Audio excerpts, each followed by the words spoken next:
பண்ணதும் ஒரு அழகான காலை பொழுதுல ஒட்டாரி வீட்டுக்கிட்டே ரெஸ்ட் ரூம்ல உட்கார்ந்து ஒரு பையனை காட்டுறாங்க. அப்ப அந்த ரெஸ்ட் ரூம் கதை வந்து தட்டையோட அம்மாவோ எவ்வளவு உள்ளே உட்கார்ந்து ஸ்கூலுக்கு டைம் ஆயிடுச்சு, சாப்பாடு எல்லாம் ரெடி பண்ணி வச்சுட்டு சாப்பிட்டு கிளம்பு அப்படின்னு சொல்லிட்டு இருக்காங்க. இதனால உள்ள உட்கார்ந்து இந்த பையனும் ஐயோ இந்த இடத்துல இதை பத்தி பேசுவீங்க எனக்கு தெரியும் நீங்க போங்க நான் வர சொல்லிட்டு நம்மளுடைய காலை கடன் எல்லாத்தையுமே முடிச்சதுக்கு அப்புறம் ஸ்கூலுக்கு கிளம்பி சாப்பாடு வந்து சாப்பிட்டு இருக்கான். இப்படி சாப்பிட்டு இருக்கக்கூடிய இந்த பையன் இருக்காங்க, இவன் தான் நம்ம மூவியோட ஹீரோ. இவனுடைய பேரு நோரி மிச்சி. ஆனா நம்ம எப்பயும் போல ஹீரோ சொல்லி கண்டினியூ பண்ணிக்கலாம். இப்படி சாப்பிட்டு இருக்கும்போது டிவில என்ன சொல்றாங்கன்னா, இந்த மாசத்தோட ஸ்டார்டிங் இருந்ததால இன்னைக்கு ஃபயர் ஒர்க்ஸ் இருக்குது, அந்த ஃபயர் ஒர்க்ஸ் பாக்கணும்னா நீங்க எல்லாருமே சாயந்தரம் 5 மணிக்கு கடற்கரை ஓரமா வந்துருங்க அப்படின்னு சொல்லிட்டு இருக்காங்க. இது எல்லாத்தையுமே பாத்துக்கிட்டே சாப்பிட்டு முடிச்சவன் அப்பா அம்மாவுக்கு பை பை சொல்லிட்டு சைக்கிள் எடுத்து ஸ்கூலுக்கு கிளம்பிட்டான். இதனால இவனுக்காக ரொம்ப நேரம் ஸ்கூலுக்கு போற வழியில வெயிட் பண்ணிட்டு இருந்த ஃப்ரெண்ட்ஸ் கூட வந்து ஜாயின் பண்ணதுக்கு அப்புறம் இன்னைக்கு நம்ம எல்லாருமே ஒரு ரேஸ் வச்சுக்கலாம், யார் கடைசி ஸ்கூலுக்கு வரீங்களோ அவங்க தான் இன்னைக்கு கேண்டீன்ல செலவு பண்ணணும், இந்த டீலுக்கு ஓகே என் கூட போட்டி போடுறாங்க. ஒருத்தர் போட்டி போட்டுக்கிட்டு வேகமா ஸ்கூலுக்கு போயிட்டு இருக்காங்க. இப்படிதான் இவங்க போட்டி போயிட்டு இருக்கும்போது இந்த இடத்துல நம்ம ஹீரோடைய கிளாஸ்ல படிக்கக்கூடிய ஒரு பொண்ணை பார்த்ததும் இது அவதானே அப்படின்ற மாதிரி நம்ம ஹீரோ பாத்துக்கிட்டே கொஞ்சம் ஸ்லோ பண்ணதும் இவனுடைய ஃப்ரெண்ட் எங்கடா பேரல் பார்த்து ஓட்டுற வேகமா போட அப்படின்னு சொல்லிட்டு பின்னாடி சைக்கிள் தள்ளி விடுறான். இதனால அந்த பொண்ணை வெளியே பார்த்துக்கிட்டே சைக்கிள் ஸ்லோ பண்ணணும், நான் தான் உங்களை வேகமா போறேன் இவங்க கூட போட்டி போட்டுக்கிட்டே இந்த இடத்துல விட்டு போயிடலாம். இப்படி போனதுக்கு அப்புறம் தான் இந்த இடத்துல இருக்கக்கூடிய பொண்ணை நமக்கு காட்டுறாங்க. இந்த பொண்ணு வேற யாரும் கிடையாது, நம்ம ஹீரோ ரொம்ப நாளாவே ஒன் சைடு லவ் பண்ணிக்கிட்டு இருக்கக்கூடிய நசுனா என்ற அவனுடைய கிளாஸ்ல இருக்கக்கூடிய ஒரு பொண்ணு. அது மட்டும் இல்லாம இவ நம்ம மூவியோட ஹீரோயின். இப்படி இந்த இடத்துல இருக்கக்கூடிய நம்ம ஹீரோ என்ன பண்ணிக்கிட்டு இருக்காங்க, வானத்தை பார்த்த மாதிரி ஏதோ ஒரு விஷயத்தை மனசுக்குள்ள வச்சுக்கிட்டு ரொம்பவே குழம்பி போய் வச்சுட்டு இருக்கா. அப்ப இவனுக்கு கீழே ஒரு வித்தியாசமான பொருள் நடக்கிறது தெரியுது. இது பாக்குறதுக்கு கண்ணாடி மாதிரி இருக்கக்கூடிய ஒரு உருண்டை மாதிரி இருந்தாலும் கொஞ்சம் வித்தியாசமா இருக்குன்னு சொல்லிட்டு இது எடுத்துக்கிட்டு இன்னைக்கு ஸ்கூலுக்கு வந்துடலாம். அப்ப வந்துட்டு இருக்கக்கூடிய விஷயத்தை எல்லாத்தையும் ஸ்கூலுக்கு ஆல்ரெடி சீக்கிரமா வந்து நம்ம ஹீரோவும் பச்சை கண்ணு வாங்க பாத்துக்கிட்டே இருக்கான். சரி இங்க தான் பாத்துக்கிட்டு இருக்கான்னு சொல்லி பார்த்தா கிளாஸுக்கு போனதுக்கு அப்புறம் கூட யாருக்கு தெரியாம சைட் அடிக்கிற பேர்ல டெஸ்க்ல படுத்துக்கிட்டே அந்த பொண்ணை பாத்துட்டு இருப்பான். அப்ப இவனோட ஃப்ரெண்ட் இடத்துல வந்து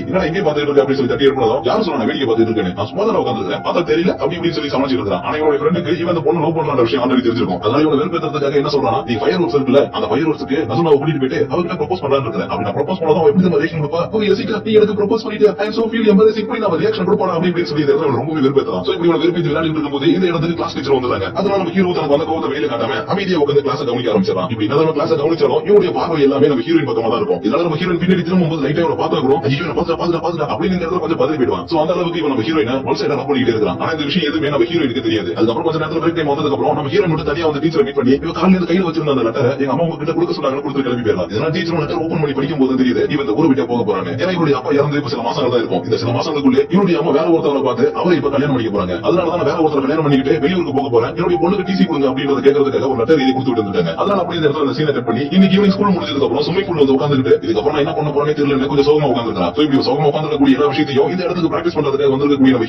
ஹீரோவுடைய ஃப்ரெண்ட் பாத்துறாங்க. அப்ப இவரோட ஃப்ரெண்ட் என்ன சொல்றான், டேய் உனக்கு இதான் சரியான வாய்ப்பு, அவகிட்ட போயிட்டு உங்களுடைய மனசுல கதை சொல்லிட்டு இல்லைன்னா இன்னைக்கு ஈவினிங் ஆனதுக்கு அப்புறம் நானே போய் அவகிட்ட சொல்லிடுவேன், எது வசதி நீனே பாத்துக்கோங்க. இந்த இடத்துல தனியா விட்டு ரெஸ்ட் போயிட்டு வரணும் கிளம்பி போயிடலாம். இதனால நம்ம ஹீரோ இவகிட்ட பேசுறதுக்காக தனியை கிளீன் பண்ற மாதிரி இந்த இடத்துல கிளீன் பண்ணிக்கிட்டு என்னப்பா இந்த இடத்துக்கு வந்ததுல இருந்து அப்படி சும்மாவே இருக்கிற அதாவது பிராக்டிஸ் பண்ணலாம் அப்படின்னு சொல்லி கேட்கும்போது யார் சொன்னா நான் சும்மா இருக்கேன் நான் படுத்துக்கிட்டே மெடிடேஷன் பண்ணிட்டு இருக்கேன் அப்படின்னு சொல்லி நம்ம ஹீரோ சொல்லியிருப்பா. அப்ப இந்த இடத்துல பறந்துட்டு இருக்கக்கூடிய ஒரு தட்டாம்பூச்சி அவருடைய கண்ணத்துல வந்து உட்கார்ந்ததும் இது பாக்குறதுக்கு ரொம்ப கியூட்டா இருந்து இருந்தாலும் இப்போ மெடிடேஷன் பண்றா அது டிஸ்டர்ப் ஆகக்கூடாது, உங்களுடைய மூஞ்சில ஒரு தட்டாம்பூச்சி வந்து உட்காருது அப்படின்னு சொல்லி சொன்னதும் இப்போ நான் வேற நிலைமை இல்லப்பா நீனே வேணும் அதை எடுத்து விடு அப்படின்னு சொல்லி நம்ம ஹீரோ சொல்லியிருப்பா. இதனால நம்ம ஹீரோ போய் இப்படி சொல்லிட்டா சரி அதை பிடிப்போம் அப்படின்னு கொஞ்சம் எம்பாரசிங்க கிட்ட போகும்போது இவன் கிட்ட அதை பார்த்ததுமே அது பறந்து போயிடுச்சு. இப்படி பறந்து போறது எல்லாத்தையும் பாத்துக்கிட்டு இருக்கும்போது இந்த இடத்துல கேட்டு சத்தம் கேட்டதும் இவன் நம்ம ஹீரோனுக்கு பக்கத்துல நின்று இருந்தவன் இந்த இடத்துல காணாம போயிடறான். அது வேணா ரெஸ்ட் ரூமுக்கு போன அவனுடைய ஃப்ரெண்ட் வந்ததுனால அவன் மட்டும் இந்த பொண்ணு கிட்ட பேசுறத பார்த்தா நம்ம கலாய்ச்சி கொண்டுடுவான். அதனால இந்த இடத்துல இருக்கக்கூடாதுன்றதுக்காக தன்னுடைய ஃப்ரெண்ட் வந்ததும் இடத்துல கிளீன் பண்ணிட்டு நம்ம பிராக்டிஸ் பண்ணலாம் பிராக்டிஸ் பண்றதுக்காக கூட்டிட்டு போயிடலாம். இப்படி இவங்க ரெண்டு பேரும் பிராக்டிஸ் பண்றது எல்லாத்தையும் பார்த்துட்டு நம்ம ஹீரோ உங்க கிட்ட வந்து நான் உங்க கூட சேர்ந்து பிராக்டிஸ் பண்றேன், ஆனா எந்த தடவை பெட் கட்டி பிராக்டிஸ் பண்ணலாம், அந்த பெட்டுக்கு நான் ஃபர்ஸ்ட் ஜெயிச்சு வந்துட்டேன்னா நான் சொல்ற விஷயத்தை உங்களுக்கு யாராவது ஒருத்தவங்க கேட்கணும் அப்படின்னு நான் தோத்துட்டேன்னா நீங்க சொல்றத நான் கேட்கலாம் அப்படின்னு சொல்லி சொல்லியிருப்பா. இது எல்லாத்தையும் கேட்டு நம்ம ஹீரோ ஃப்ரெண்டும் சரி ஓகே இந்த டீல் ரொம்பவே நல்லா இருக்கு இதே மாதிரி செய்யலானே மூணு பேரும் போட்டி போட்டு நீச்சல் அடிக்கும் போது நம்ம ஹீரோ எப்பயும் போல ஹீரோயினை பார்த்ததும் இந்த இடத்துல அப்படி தடுமாறி காலை வச்சு திருப்பி இடத்துல காலை கொண்டு போய் மேல இடிச்சுக்கிறான். இப்படி இடிச்சுக்கிறதுனால இந்த இடத்துல நம்ம ஹீரோயின் எடுத்து வந்து வச்சிருந்த அந்த கிளாஸ் மாதிரி இருக்கக்கூடிய வந்திருக்குல அது இந்த இடத்துல தண்ணிக்குள்ள விழுந்திருக்கும். இதை பார்த்து நம்ம ஹீரோ இன்னும் இது பாக்குறதுக்கு ரொம்பவே சூப்பரா இருக்கு அப்படின்னு சொல்லி பாத்துட்டு இருக்கும்போது இன்னொரு பக்கம் நம்ம ஹீரோ சொன்ன மாதிரி ஃபர்ஸ்ட் வந்து ஜெயிச்சிடறா. அப்ப இந்த இடத்துக்கு வந்து நம்ம ஹீரோடைய ஃப்ரெண்ட் பார்த்ததும் நான் சொன்ன மாதிரி நான் ஜெயிச்சிட்டேன், அதனால இன்னைக்கு நான் சொல்ல இடத்துக்கு ஃபயர் ஒர்க்ஸ் பாக்குறதுக்காக என்ன கூட்டிட்டு போகணும் அப்படின்னு சொல்லி சொல்லிடுறான். ஆனா இந்த விஷயம் எதுவுமே தெரியாம இவனுக்கு கிடைச்ச அந்த கண்ணாடி வந்து எடுத்துக்கிட்டு நம்ம ஹீரோ இடத்துக்கு வந்ததும் நீ கையில் வச்சிருக்கல அது என்னுடைய பொருள் அதை என்கிட்ட கொடுக்க முடியுமா சொல்லி கேட்டு வாங்கிட்டு இந்த இடத்துல நம்ம ஹீரோ கிளம்பி போயிடறான். இப்படி போனதுக்கு அப்புறம் இந்த இடத்துல நம்ம ஹீரோடைய ஃப்ரெண்ட் எங்க போனோம் அப்படின்னு சொல்லி பார்த்தா இவன் நம்ம ஹீரோயின் சொன்னதை கேட்டதும் இந்த இடத்துல மயக்கம் போட்டு தண்ணிக்குள்ள போய் விழுந்துட்டான். அதுவும் ஏன்னா இவனுக்குமே நம்ம ஹீரோயில ரொம்பவே பிடிச்சிருக்கு. இதனால தன்னோட ஃப்ரெண்ட் லவ் பண்ற ஒரே காரணத்துக்காக அவருடைய மனசுல இருக்கக்கூடிய விஷயங்கள் எல்லாத்தையும் மூடி மறைச்சு வச்சிருப்பான். அதனால இந்த விஷயத்தை பத்தி நம்ம ஹீரோ கிட்ட சொன்ன ரொம்பவே வருத்தப்படுவான்றதுனால இந்த இடத்துல நம்ம சொன்னதை பத்தி இவங்க எதுவுமே சொல்லாம இவன் கூட்டிட்டு வீட்டுக்கு போறதுக்கு முன்னாடி கிளாஸ்ல இருக்கக்கூடிய ஒரு ஃப்ரெண்ட்ஸ் பார்க்கறதுக்காக போயிருக்கான். அப்ப இந்த இடத்துல இருக்கக்கூடிய ஒரு ஃப்ரெண்ட்ஸ் எல்லாரும்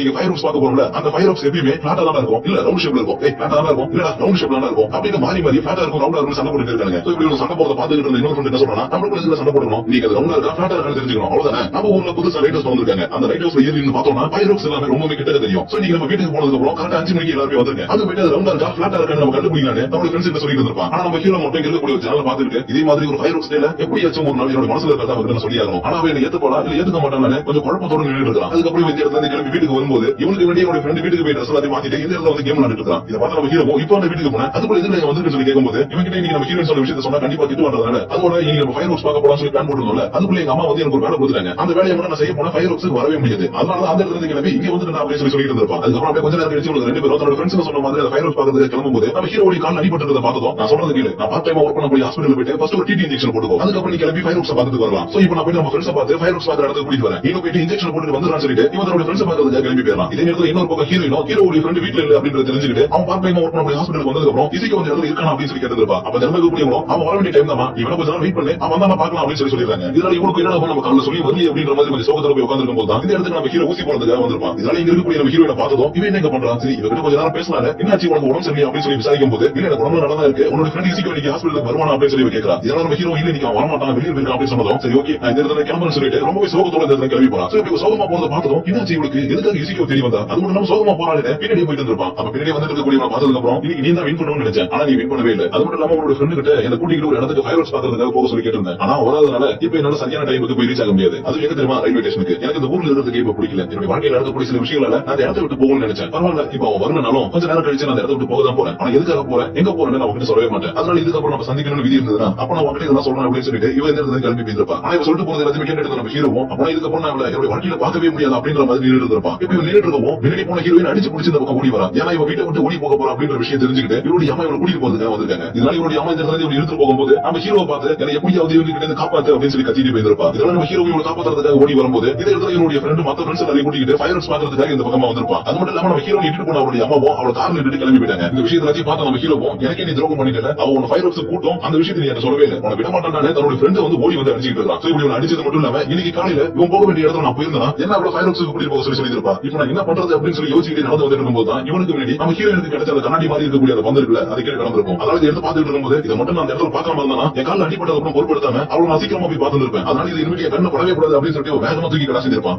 தூக்கி கிடாசனதும் இந்த இடத்துல டைம் எல்லாமே அப்படி ஃப்ரீஸ் ஆகி நிக்குது. ஏன்னா இப்ப தூக்கி கிடாசனால இது ஒண்ணு சாதாரண ஒரு கண்ணாடி பந்து கிடையாது. இது ஒரு நாளைக்குள்ள நடக்கக்கூடிய விஷயம் எல்லாத்தையும் பின்னோக்கி தள்ளி திரும்ப நடக்க வைக்கக்கூடிய ஒரு மந்திர பந்து. அதனால இப்ப நம்ம ஹீரோ தூக்கி போட்டதுனால நம்ம ஹீரோக்கு இன்னைக்கு நடந்த எல்லா விஷயமும் திரும்ப நடக்க ஆரம்பிக்குது. இதனால நம்ம ஹீரோ இந்த தடவை கால் தடவை நிக்காம தன்னுடைய ஃப்ரெண்டுக்கு முன்னாடி இந்த இடத்துக்கு வந்து சேர்ந்துருப்பான். ஆனா இந்த இடத்துல நம்ம ஹீரோ போன தடவை சொன்ன மாதிரி சொல்லாம நீ இன்னைக்கு ஃபயர் ஒர்க்ஸ் பார்க்கறதுக்கு போவதானே அப்படி போற மாதிரி தான் என்னைய கூட கூட்டிட்டு போ. அது மட்டும் இல்லாம நான் சொன்ன மாதிரி நான் தான் ஜெயிச்சதுனால நீ இன்னைக்கு என்ன கூட்டிட்டு போய் ஆகணும். அதனால இன்னைக்கு ஈவினிங் 5 மணிக்கு நான் வீட்டுக்கு வந்துடுறேன். அங்க இருந்து நம்ம 2 பேரும் நான் சொல்ற இடத்துக்கு ஃபயர் ஒர்க்ஸ் பார்க்க போறோம் அப்படின்னு சொல்லிட்டு இந்த இடத்துல கிளம்பி போறோம். ஆனா நம்ம ஹீரோக்கு டைம் ரிவர்ஸ் ஆயிருக்கு அப்படின்ற எந்த ஒரு விஷயமும் இந்த இடத்துல ஞாபகம் இல்ல. அதனால இவன் இன்னைக்கு வீட்டுக்கு போனதுக்கு அப்புறம் இப்ப இந்த இடத்துல இருக்கக்கூடிய ஒரு ஃப்ரெண்ட் என்ன சொல்றானா, நீங்க நம்ம பசங்க எல்லாரும் சேர்ந்து ஃபயர் ஒர்க்ஸ் பார்க்க போறோம்ல, அதனால இன்னைக்கு நான் ஹாஸ்பிடலுக்கு லீவ் போட்டு வந்துட்டேன். அதனால சீக்கிரம் கிளம்புடா நம்ம போலாம் அப்படின்னு சொல்லிட்டு வீட்டுல இருக்கக்கூடிய ஒரு விசிறி தூக்கி போட்டதும் இந்த விசிறி ஜன்னல் மூலியமா கீழே விழுற மாதிரி போயிருக்கும். அதனால இது பிடிக்கிறதுக்காக நம்ம ஹீரோ எட்டி பிடிக்கும் போது இந்த இடத்துல நம்ம ஹீரோ சொன்ன மாதிரி கரெக்ட் 5 மணி ஆனதும் நம்ம ஹீரோ வீட்டுக்கு வந்து இருக்கான். இதனால நம்ம ஹீரோக்கு என்ன தோணுதா, இந்த விஷயம் மட்டும் தன்னோட ஃப்ரெண்டுக்கு தெரிஞ்சிச்சு ஃபயர் ஒர்க்ஸ் பார்க்கறது எது கூட வரதுக்கு பதிலா பொண்ணு கூட போறியான்னு சொல்லி திட்டுவாங்க. அதனால இந்த விஷயம் எனக்கு தெரியாம இருக்கிறது நல்லது. வேக வேகமா கீழே வந்து காலிங்குள் அடிக்கிறதுக்கு நம்ம ஹீரோட தடுத்து நிறுத்தி காலிங்குள் அடிச்சிடாத, மேல என்னுடைய ஃப்ரெண்ட் யூசி இருக்கான், அவன் கிட்ட இன்னைக்கு அவனை கூட்டிட்டு வெளியே போக போறோம்னு சொல்லவே இல்லை. அதனால இப்ப வந்திருக்கக்கூடிய விஷயம் அவனுக்கு தெரிஞ்சிருச்சுன்னா என் கூட பேசவே மாட்டான். சோ ஒரு விஷயம் அவன் கிட்ட போயிட்டு பக்கமா சொல்லிட்டு உன்னை கூட்டிட்டு போறேன் அப்படின்னு சொல்லிட்டு வீட்டுக்குள்ள போறதுக்காக போயிட்டு இருப்பான். ஆனா அதுக்குள்ள இவனோட ஃப்ரெண்ட் ஜன்னல் மூலமா நம்ம சீக்கிரமா கிளம்பலாம், நான் டைம் ஆயிடுச்சு, நீ அங்கேயே என்ன கீழே வர அப்படின்னு கீழே வந்துட்டு இருக்கான். இதனால இப்ப நம்ம ஹீரோக்கு வேற வழி தெரியாம இவன் நம்ம இங்க போலாம் அப்படின்னு இவனோட சைக்கிள் ஏத்திக்கிட்டு இவன் கூட்டிட்டு போயிட்டு இருப்பான். ஆனா இந்த விஷயத்தை எல்லாத்தையும் கீழே வந்து இவனோட ஃப்ரெண்ட் பார்த்துட்டு என் கூட நீங்க ஃபயர் ஒர்க்ஸ் பார்க்க வரணும்னு சொல்லிட்டு அந்த பொண்ணு கூட்டிட்டு போறியான்னு செம்மையா போய் போறான். அதுக்கப்புறம் சைக்கிள்ல போனவங்க எங்க இருக்கான்னு சொல்லி பார்த்தா இங்க இருக்கக்கூடிய ஒரு ரயில்வே ஸ்டேஷன் இருக்காங்க. அது என்ன ஆல்ரெடி நம்ம ஹீரோ சொல்லிருப்பாங்க நான் எங்க கூப்பிடணும் அந்த இடத்துல தான் போனேன். அதனாலதான் இப்ப ரயில்வே ஸ்டேஷனுக்கு வந்திருக்காங்க. சோ இப்படி ரயில்வே ஸ்டேஷனுக்கு வந்ததுக்கு அப்புறம் இந்த இடத்துல நம்ம ஹீரோ ட்ரெஸ் சேஞ்ச் பண்றோம்னு சொல்லிட்டு ட்ரெஸ் சேஞ்ச் பண்றதுக்காக போயிருப்பான். அந்த நேரம் பார்த்து இவங்க இருக்கக்கூடிய இடத்துக்கு பக்கத்துல சூரியன் மறையறதுக்கு முன்னாடியே ஃபயர் ஒர்க்ஸ் ஸ்டார்ட் பண்ணிட்டாங்க. இதனால இவன் ஃபயர் ஒர்க்ஸ் பாக்குறதுக்காக வந்து பார்க்கும்போது இந்த இடத்துல நமக்கு ஃபயர் ஒர்க்ஸ் வெளிச்சம் தெரியறதுக்கு பதிலா ட்ரெஸ் சேஞ்ச் பண்ணிட்டு வந்து நம்ம ஹீரோயின் இவன் கண்ணுக்கு ஒரு தேவதை மாதிரி தெரிஞ்சுக்கிறாங்க. அது மட்டும் இல்லாம நம்ம ஹீரோயின் இப்பதான் இவங்க இருக்கக்கூடிய கண்ணாடி வந்து எடுத்து நம்ம ஹீரோயிட்ட காட்டி இதை பாத்தியா இது பாக்குறதுக்கு எவ்வளவு அழகா இருக்குல்ல, இது இன்னைக்கு காலையில தான் கடற்கரையில கண்டுபிடிச்சேன். இது கண்டுபிடிச்சதுக்கு அப்புறமேட்டு தான் இந்த இடத்தை விட்டு நான் போகணும்னு முடிவெடுத்தேன். ஏன்னா என்னுடைய வாழ்க்கையில நான் எதிர்பார்க்காத சில விஷயங்கள் நடந்துட்டு இருக்குது. அதுல இருந்து இப்போதைக்கு என்னால போட மட்டும் தான் முடியும். அதனாலதான் இன்னைக்கு நான் இடத்தை விட்டு போறதுக்கு வேண்டி உன் கூட இந்த இடத்துல இருக்குன்னு நினைச்சேன். அதுக்கேற்ற மாதிரி இன்னைக்கு நான் ஜெயிச்சதுனால உன் கூட சேர்ந்து ஃபயர் ஒர்க்ஸை பார்த்துட்டேன். இப்ப இந்த இடத்தை விட்டு போகவும் போறேன். ஆனா ஏன் போன எதுக்கு போறேன்னு என்னை கேட்கக்கூடாது அப்படின்னு சொல்லிட்டு என்னுடைய கையை வந்து பிடிச்சதும் இவருக்கு ஆல்ரெடி நடந்த எல்லா விஷயங்களும் எல்லாமே இப்ப ஞாபகம் வர ஆரம்பிக்குது. சோ இந்த விஷயங்கள் எல்லாமே ஞாபகம் வந்துட்டு இருக்கக்கூடிய இதே நேரத்துல நம்ம ஹீரோனை தேடிக்கிட்டு இவருடைய அம்மாவும் இவருடைய ஸ்டெஃபாதரும் இந்த இடத்துக்கு வந்துடுறாங்க. இதனால போன தடவை மாதிரி எந்த தடவையும் என்ன காப்பாத்து காப்பாத்து அப்படின்னு சொல்லி கத்தும்போது இவருக்கு எல்லா விஷயங்களும் மொத்தமா ஞாபகத்துக்கு வந்துருச்சு. அதனால இவரை காப்பாத்துறதுக்காக போய் இவருடைய ஸ்டெஃபாதருடைய கையை பிடிக்கும் போது அவர் ஓங்கி ஒரு குத்து குத்துனதும் நம்ம ஹீரோ இருந்து சுருண்டு கீழே வந்துடுறான். அதுக்கப்புறம் கண்ணு முடிச்சு பார்க்கும்போது இவருக்கு பக்கத்துல அந்த கண்ணாடி பந்து கலந்துருக்கும். அதனால அந்த கண்ணாடி பந்து கையோடு எடுத்துட்டு போகும்போது இன்னைக்கு நடந்த விஷயங்கள் அப்போ எனக்கு ஞாபகம் வந்த விஷயங்கள் இது எல்லாம் உண்மையா இல்ல பொய்யா எனக்கு எதுவுமே தெரியல அப்படின்னு இந்த கண்ணாடி பந்து பார்த்த மாதிரி போயிட்டு இருந்திருப்பான். இதே நேரத்தில் என்னோட ஃப்ரெண்ட்ஸ் எல்லாரும் ஃபயர் ஒர்க்ஸ் பாக்குறதுக்காக ஒன்னா சேர்ந்து வந்துட்டு இருந்திருப்பாங்க. அதனால இவங்க என்ன பண்றாங்க நம்ம ஹீரோ கையோட கூட்டிட்டு ஃபயர் ஒர்க்ஸ் பாக்குறதுக்காக போயிட்டு இருக்காங்க. ஆனா இவருடைய பெஸ்ட் ஃப்ரெண்ட் இருக்கால அவன் பாதியிலே நிறுத்தி எங்க அவன் கூட வந்த அந்த பொண்ணு எந்த பொண்ணு பசனும் உன் கூட வந்தால எதுக்கு அவ இன்னைக்கு உங்க வீட்டுக்கு வந்தா அதுவா இன்னைக்கு அவ ஜெயிச்சா சொல்றது செய்யணும்னு சொன்னால அதனாலதான் அவளை கூட்டிட்டு வெளியில போனேன். அப்ப நீ அவகிட்ட உங்களுடைய காதல சொல்லிட்டியா காதல என்ன சொல்லல அப்பனா சரி பாப்போம் அப்படின்னு சொல்லிட்டு இவனை கூட்டிட்டு ரைட் ஹவுஸ் மேல ஏறிக்கிட்டு இருக்கான். ஆனா இவன் மேல ஏறிக்கிட்டு இருக்கும்போது என்ன நினைச்சாலும் தெரியல. டக்குனு நம்ம ஹீரோ திரும்பி பார்த்து இதுக்கப்புறம் அந்த பொண்ணை நீ மறந்துரு, ஏன்னா அந்த சம்மர் முடிஞ்சதுக்கு அப்புறம் அவகிட்ட போய் நான் ப்ரொபோஸ் பண்ணலான்னு இருக்கேன். ஏன்னா ரொம்ப நாளாவே அந்த பொண்ணை நோக்கிட்டு தான் இருக்கேன். எங்க நம்ம கிட்ட சொன்னா நீ வருத்தப்படுவேன் தான் என்னோட மனசுக்குள்ள எல்லாத்தையுமே வச்சிருந்தேன். பட் இதுக்கப்புறம் என்னால மறைக்க முடியாது. அதனால நீ அவளை மறந்துன்னு சொல்லிட்டு மேலே ஏறி போயிருப்பான். இதனால நம்ம ஹீரோ என்ன சொல்றது தெரியாம மேலே ஏறி வரும்போது இந்த இடத்துல வெடிக்கக்கூடிய எல்லா ஃபயர் ஒர்க்ஸும் ரவுண்ட் ஷேப்ல இருக்கிறதுக்கு பதிலா பிளாட்டா இருக்குது. சோ இந்த பிளாட்டா இருக்கிறத பார்த்ததுக்கு அப்புறமே தான் இவங்க கிட்ட இருக்கக்கூடிய இந்த கண்ணாடி பந்து மூலமா நம்மளால வேற ஒரு உலகத்துக்கு போக முடியும் அப்படின்ற விஷயம் நமக்கு தெரிய வருது. ஏன்னா என்னோட ஃப்ரெண்ட் நீங்க ஃபயர் ஒர்க்ஸ் பத்தி பேசிட்டு சண்டை போடும்போது என்னோட ஃப்ரெண்ட் என்ன சொல்லிருப்பான், நீங்க சொல்ற மாதிரி தட்டையா இருக்கக்கூடிய ஃபயர் ஒர்க்ஸ் வெடிக்கணும்னா வேற ஒரு உலகம் தான் இருக்கணும், அந்த மாதிரி ஒரு உலகம் நட்சத்திரம் கிடையாது அப்படின்னு சொல்லியிருப்பான். பட் இந்த இடத்துல என்னோட ஃப்ரெண்ட் பேசுறது அப்ப இந்த இடத்துல நடக்கிறது எல்லாத்தையும் பார்க்கும்போது நம்ம இப்ப வேற ஒரு உலகத்துல தான் இருக்கோம் அப்படின்ற விஷயத்தை எல்லாத்தையும் இப்ப இவன் புரிஞ்சுக்கிட்டு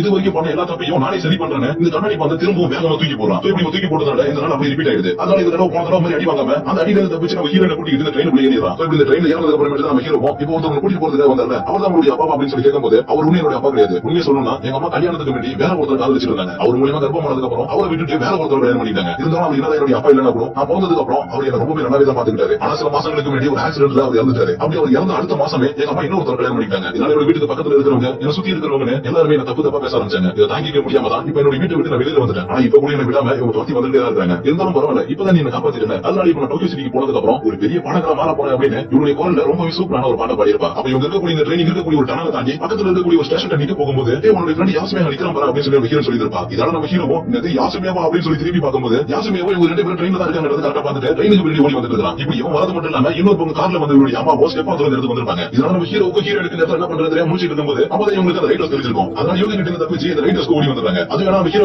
கண்ணாடி வந்துருல அது மூலியமா இன்னைக்கு அவன் பண்ண எல்லா தப்பையும் திரும்ப சரி செஞ்சு தப்பே நடக்காத மாதிரி பண்ணான்றதுக்காக அந்த இடத்துல வந்திருக்கான். ஆனா இவங்க இருந்து அந்த பந்த தூக்கி போறதுக்குள்ள இவனை ஃபாலோ பண்ணி ஓடி வந்த இவனோட ஃப்ரெண்டும் எனக்கே துரோகம் பண்றியான்னு வந்து இந்த இடத்துல தள்ளி விட்டுறான். இவனை தள்ளி விடும்போது இவன் நம்ம ஹீரோ கையை பிடிச்சதுனால நம்ம ஹீரோ சேர்ந்து கீழே வந்துருப்பா. ஆனா நல்ல வேலையை இவங்க ரெண்டு பேர் கீழே போய் மோதுறதுக்குள்ள நம்ம ஹீரோ தன்னோட கையில இருக்கக்கூடிய பந்த தூக்கி போட்டதும் இதனால அப்படி திரும்ப ரிப்பீட் ஆயிடுது. இப்படி ரிப்பீட் ஆனதுக்கு அப்புறம் போன தடவை குகையை தாண்டி வரும்போது தானே வந்து நல்லா மாட்டிருப்பான். அதனால குகையை தாண்டி வெளியில வந்ததும் இந்த தடவை நம்ம ஹீரோயின் கூட சேர்ந்து இந்த இடத்துல ஒளிஞ்சிக்கலாம். இதனால போன தடவை மாதிரி என்னோட ஃப்ரெண்டோட கண்ணே சிக்கல, அப்புறம் நம்ம ஹீரோனுடைய அம்மாவுடைய கண்ணே சிக்கல. ஆனா இவங்க போயிட்டு இருக்கக்கூடிய ட்ரெயின் மட்டும் வேற ஏதோ ஒரு பாதையில போயிட்டு இருக்குது. அதுவும் இது வரைக்கும் இவங்க பார்த்ததே இல்லாத கடவுள் நடுவில் இருக்கக்கூடிய ஒரு ரயில்வே பாதை. இந்த பாதையில போயிட்டு இருக்கும்போது நம்ம ஹீரோவும் இது வரைக்கும் நடந்த எல்லா விஷயத்தையும் நம்ம ஹீரோ சொல்ல ஆரம்பிக்கலாம். ஆனா நம்ம ஹீரோயினால இது எல்லாத்தையுமே நம்பவே முடியல. இதனால நம்ம ஹீரோவும் எனக்கு தெரியும் எதுவுமே நம்ப மாட்டேன், உன்னை காப்பாத்துறதுக்காக ஒவ்வொரு தடவையும் உயிரை போனாலும் முயற்சி பண்ணல, எல்லாமே என்னுடைய தப்பு தான் அப்படின்னு இடத்துல கொஞ்சம் வருத்தமா பேசும்போது யாப்பா சொன்ன உன்னை நம்பல, நீ சொல்றது நான் நம்புறேன். ஏன்னா இப்ப நம்ம இருக்கிறது நம்ம உலகமே கிடையாது. அதனால வெளியில போய் பார்க்கலானே இவங்க ஒரு ஸ்டேஷன் வந்ததுக்கு அப்புறம் இறங்கணும். இவங்க எந்த இடத்துல ட்ரெயின் ஏறினாங்களோ அந்த இடத்துல வந்து இறங்கிருக்காங்க. அது மட்டும் இல்லாம இப்ப இவங்க இருக்கக்கூடிய உலகம் முழுக்க வித்தியாசமான கண்ணாடி மாதிரி இருக்குது. சொல்ல போனா இவங்க கிட்ட ஒரு கண்ணாடி பந்து இருந்தது, அந்த பந்துல இருந்து டிசைன்ஸ் மாதிரி இருக்குது. இப்ப இந்த இடம் முழுக்க பாக்குறது கொஞ்சம் வித்தியாசமா இருக்கிறதுனால நம்ம ஹீரோயினும் இந்த இடம் பாக்குறதுக்கு ரொம்ப நல்லா இருக்கு அப்படி இப்படி சொல்லி ஜாலியா சுத்தி பார்த்துட்டு இருக்காங்க. ஆனா நம்ம ஹீரோவுக்கு மட்டும் தான் நடந்த எல்லா விஷயமும் ஞாபகம் இருக்குது. இதனால என்ன சொல்றானா இதுக்கப்புறம் என்னால எந்த விஷயத்தையும் மறைக்க முடியல. அதனால இப்பவே நான் மட்டும் சொல்லிடுறேன், நான் பல வருஷமா உன்னை நான் காதலிச்சுட்டு தான் இருக்கேன். எனக்கு தப்பா எடுத்துட்டாலும் சரி சரி எடுத்துட்டாலும் சரி நான் உன்னை காதலிக்கிறது மட்டும் என்னைக்கு மாறாது. அதனால இது எந்த உலகமா இருந்தாலும் சரி இந்த உலகத்துல என் கூடவே நீ இருப்பியா அப்படின்னு சொல்லி கேட்டுட்டே இருக்கான். ஆனா நம்ம ஹீரோயின் இந்த இடத்துல எந்த ஒரு பதிலும் சொல்லாம நேரம் வந்து நம்ம ஹீரோ கூட்டிட்டு போயிட்டு இந்த இடம் பாக்குறதுக்கு ரொம்ப நல்லா இருப்பா. அது மட்டும் இல்லாம இங்க நீச்சல் அடிக்கலாம் கூட நம்ம நீச்சல் அடிக்க போனாலே தண்ணிக்குள்ள குதிச்சிடலாம். இப்படி நீச்சல் அடிக்க போறத பார்த்ததுமே நம்ம ஹீரோவுக்கு செமையாவே ஷாக்கா இருக்குது. ஏன்னா இவன் ப்ரோபோஸ் பண்ணிருக்கான், அதுக்கு எந்த ஒரு பதிலும் சொல்லாம இப்படி நீச்சல் அடிக்க போயிருக்காரு. அதனாலதான் இவன் நீச்சல் அடிக்கிறது எல்லாத்தையுமே ஷாக்கா பார்த்துட்டு இருக்கான். அப்ப இதே நேரத்துல இன்னொரு பக்கம் கடற்கரை ஓரமா ஃபயர் ஒர்க்ஸ் ஸ்டார்ட் பண்ண வேண்டியவன் நல்லா குளிச்சுட்டு நடந்து வந்துட்டு இருக்கான். இப்படி நடந்து வந்துட்டு இருக்கக்கூடிய இதே இடத்துல நம்ம ஹீரோ ரைட்டர்ஸ் மேல கீழே குதிக்கும் போது தூக்கி போட்டு அந்த கண்ணாடி வந்து கிடந்திருக்கும். இதனால குளிச்சுட்டு வந்தவங்க இதை பார்த்ததும் ஃபயர் ஒர்க்ஸ் வெளிவந்து இருக்கு வெளியில கிடக்குன்னு ஃபயர் ஒர்க்ஸ் எடுத்து போட்டு ஃபயர் ஒர்க்ஸ் இந்த இடத்துல ஸ்டார்ட் பண்ணி வச்சிடலாம். அப்ப அந்த ஃபயர் ஒர்க்ஸ் வெடிக்கிறது மூலமா மேல போன அந்த கண்ணாடி பந்தம் கொஞ்ச நேரத்துல இந்த இடத்துல வெடிச்சு செதறது. இப்படி இந்த கண்ணாடி பந்து வெடிச்சு செதறது மட்டும் இல்லாம இவங்க சுத்தி இருக்கக்கூடிய கண்ணாடி மாதிரி இருக்கக்கூடிய விஷயம் கூட வெடிச்சு செதறது. இதே நேரத்துல இந்த விஷயத்தை எல்லாத்தையும் ரைட் ஹவுஸ் மேல இருந்து பார்க்கக்கூடிய நம்ம ஹீரோட ஃப்ரெண்ட்ஸ் எல்லாம் இருக்கும். ஃபயர் ஒர்க்ஸ் ரவுண்டாவும் இல்ல பிளாட்டாவும் இல்ல, இந்த ஷேப்லெஸ்ல இருக்கக்கூடிய ஒரு அற்புதமான ஒரு விஷயம் தான் சொல்லி பார்த்துட்டு இருக்காங்க. அது மட்டும் இல்லாம இந்த இடத்துல வெடிச்சு செதறது எல்லாமே கண்ணாடி தான்றதுனால இந்த கண்ணாடி மூலமா வேற வேற உலகத்துல இருக்கக்கூடிய இவங்களுடைய வாழ்க்கை எல்லாமே தெரிய ஆரம்பிக்குது. இதனால இந்த கண்ணாடி மூலமா தன்னுடைய வாழ்க்கையில் நடக்க போற விஷயத்தை பார்த்து நம்ம ஹீரோ என்னுடைய வாழ்க்கை உன் கூட எப்படி இருந்தாலும் சந்தோஷமா தான் இருக்க போகுது இவனுமே நம்ம ஹீரோயின் கூட சேர்ந்து இந்த இடத்துல நீச்சல் அடிக்க ஆரம்பிச்சிடலாம். அப்ப நம்ம ஹீரோயினும் என்கிட்ட கொஞ்ச நேரத்துக்கு முன்னாடி ஒரு கேள்வி கேட்டல, அந்த கேள்விக்கு பதில நான் வார்த்தையால சொல்ல விரும்புறேன், இப்படி சொல்ல விரும்புறேன். இந்த இடத்துல இவனை பிடிச்சி கிஸ் பண்ணுவோம் உண்மையான ஃபயர் ஒர்க் இந்த இடத்துல ஸ்டார்ட் ஆகுது. இதனால ஃபயர் ஒர்க் பார்த்து இவங்க எல்லாருமே இந்த பக்கம் ஹாப்பியா இருக்கும்போது அப்படியே இந்த இடத்துல சீனை கட் பண்ணி மறுநாள் காலையில காட்டுறாங்க. இந்த மறுநாள் காலையில எல்லாருமே ஸ்கூலுக்கு வரும்போது இந்த இடத்துல நம்ம ஹீரோயின் மட்டும் இல்லாத காட்டி இந்த மூவியை ஒரு ஹாப்பி எண்டிங் முடிக்கிறாங்க.